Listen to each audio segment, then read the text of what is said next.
कुर्सी लाओ, लो कुर्सी बताइए।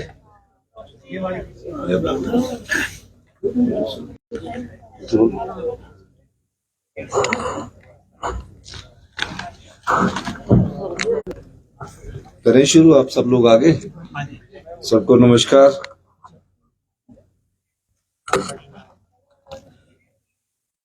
मैं हिमाचल की जनता का बहुत बहुत धन्यवाद करना चाहता हूं। हिमाचल की जनता ने लोकतंत्र के इस पर्व में भाग लिया। इस बार का चुनाव कोई आम चुनाव ना रहकर एक विशेष चुनाव था, और जिसमें हमने जनता की अदालत में कई मुद्दे उठाए और पार्टी ने एक फैसला किया कि इस चुनाव को पूरे जोश से, पूरे युद्ध की तरह लड़ा जाए। और मेरा मानना है कि हमने अपने दो साथियों को, विक्रमादित्य जी जो हमारे पीडब्ल्यूडी के मिनिस्टर है और विनोद सुल्तानपुरी जी जो हमारे विधायक हैं, दो साथियों को यहां से मंडी पार्लियामेंट और शिमला पार्लियामेंट से हमने उतारा। हमने अपने राष्ट्रीय नेता श्री आनंद शर्मा जी जो कि राज्यसभा के लड़े, चारों जगह अच्छा संघर्ष हुआ। दो जगह तो बहुत ही अच्छा संघर्ष रहा और उसमें हमने कड़ी टक्कर दी, लेकिन सिटी है ज्यादा था, नेशनल इश्यूज पर ज्यादा था। लोग नेशनल जब इश्यूज पर वोट करते हैं तो कई प्रकार के मुद्दों को ध्यान में रखकर वोट करते हैं, कई प्रकार की बातचीत को ध्यान में रखकर वोट करते हैं। लेकिन हमारे पार्टी के कार्यकर्ताओं ने इस चुनाव को बहुत कि 6 विधायक जो राजनीतिक जिन पार्टी के विरोध रखी, और हमने कहा कि ये लोग हाथ के निशान पर चुनकर आए थे, इन्होंने पार्टी से भी धोखा किया, हिमाचल की जनता से भी धोखा किया, क्योंकि वो 5 साल के लिए चुनकर आए थे।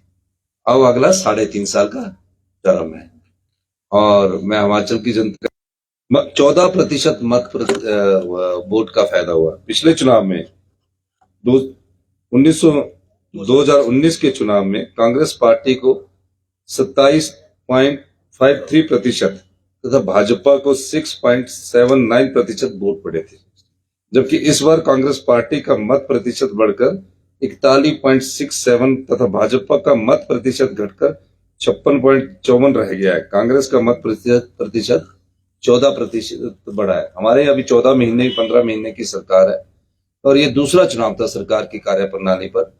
लेकिन दूसरा चुनाव विधानसभा का के 4 प्रत्याशियों के था। लोकसभा का हमारे यहाँ हिंदू स्टेट होने के कारण, मेजोरिटी ऑफ हिंदू लोग होने के कारण, तो थोड़ा सा ये इश्यू रहता ही है कि लोकसभा में वो किसी और इश्यूज को ना देखकर national prospective point of view से वोट डालते हैं। तो नेशनल इश्यूज पर यहाँ केंद्र में इन्होंने हमारे लोकसभा की सीटों में भारतीय जनता पार्टी को जिताया और विधानसभा की सीटों में राज्य सरकार की कार्यप्रणाली पर उन्होंने राज्य सरकार को जिताया। इसके अलावा कांग्रेस पार्टी को जो था, बीजेपी को 26,61,000 वोट पड़े थे, जबकि इस बार यह घटकर 22,66,000 रह गए। 2024 में कांग्रेस पार्टी को 16,72,000 वोट पड़े, जो 2019 में 10,51,000 थे। तो हमारे भी बढ़ोतरी हुई है। तो लोगों का ध्यान कांग्रेस के प्रति भी आया है, लेकिन नेशनल प्रोस्पेक्टिव में हमारे को यहाँ नुकसान उठाना पड़ा, और वो इसलिए भी उठाना पड़ा क्योंकि जब राष्ट्रीय मुद्दे होते 4 सीटें होने के कारण कई मुद्दे राष्ट्रीय स्तर पर बहुत जगह चले जाते हैं। लेकिन मैं कहूंगा कि जो भी 2 हमारे युवा प्रत्याशी थे, सबसे कम मार्जिन से हमारे मंडी लोकसभा सीट थे, जो कि हमारी प्रेस्टीज सीट थी। सब लोग कहते थे कि हम 2 सीटें जीतेंगे, जिसमें पहले नंबर पर मंडी थी और दूसरे नंबर पर हमारी शिमला थी, और बाकी जगह भी थी। ऐसा नहीं था कि तीसरी और चौथी थी, लेकिन कई बार होता है कि जनता तय करती है और हम जनता का इसलिए धन्यवाद भी करते हैं। लेकिन विधानसभा चुनावों के लिए हमारी पूरी मेजोरिटी करने के लिए हम हिमाचल की जनता का एक बार पुनः धन्यवाद करते हैं। और आप कोई सवाल पूछना चाहते थे पूछ सकते हैं। सुखो जी आप नेशनल लेवल पे कांग्रेस का प्रदर्शन बहुत ही बेहतर रहा। हिमाचल में ये प्रदर्शन इतना नहीं रहा कि कई जगह आपके जो एमएलए भी थे वो बढ़त नहीं दिला पाए थे।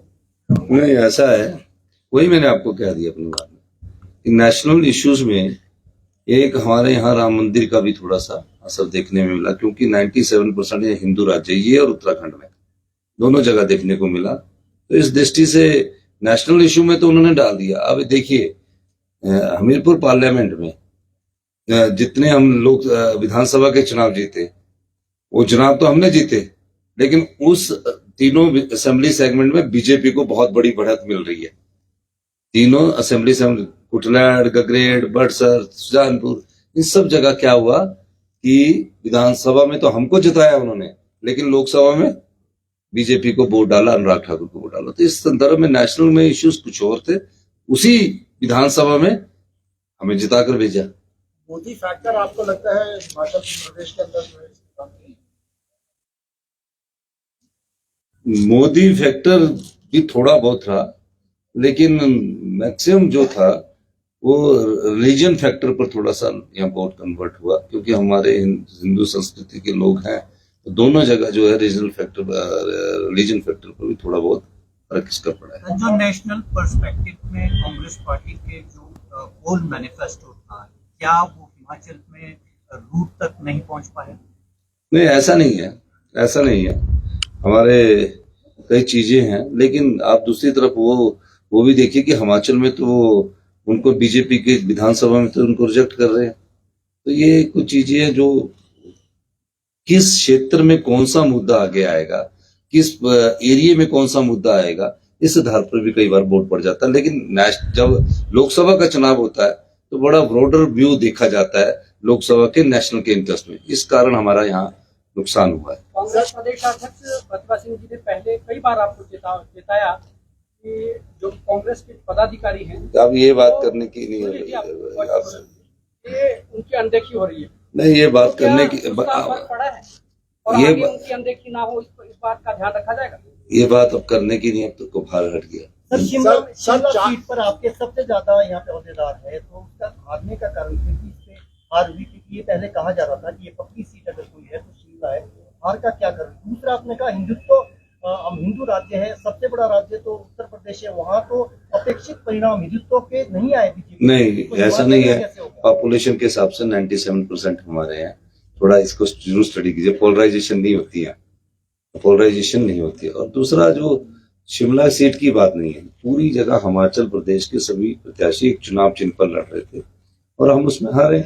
लेकिन हमको खुशी है कि जिस सरकार को ये गिराने के लिए ऑपरेशन लोटस शुरू किया था, उस ऑपरेशन लोटस को हिमाचल की जनता ने नकार दिया। 6 विधायक खरीदे, 6 विधायक मेजोरिटी हमारी 34 आ गई। 34 के बाद इन्होंने सोचा कि 6 और चुनाव जीत जाएंगे, 3 इंडिपेंडेंट हो गए, 34 बराबर हो जाएंगे, हम ये 34 हो जाएंगे, जिनका कि 3 का रेजिग्नेशन कर ले लिया, हम 33 रह जाएंगे। तो उसमें हो गया। तो इसमें लोगों ने, हिमाचल की जनता ने हिमाचल के प्रोस्पेक्ट में हमारी सरकार को मैंडेट दिया। ये पहला मैंडेट नहीं है, वो पहला म्यूनिसिपल दूसरा मैंडेट है म्यूनिसिपल कारपोरेशन में दिया।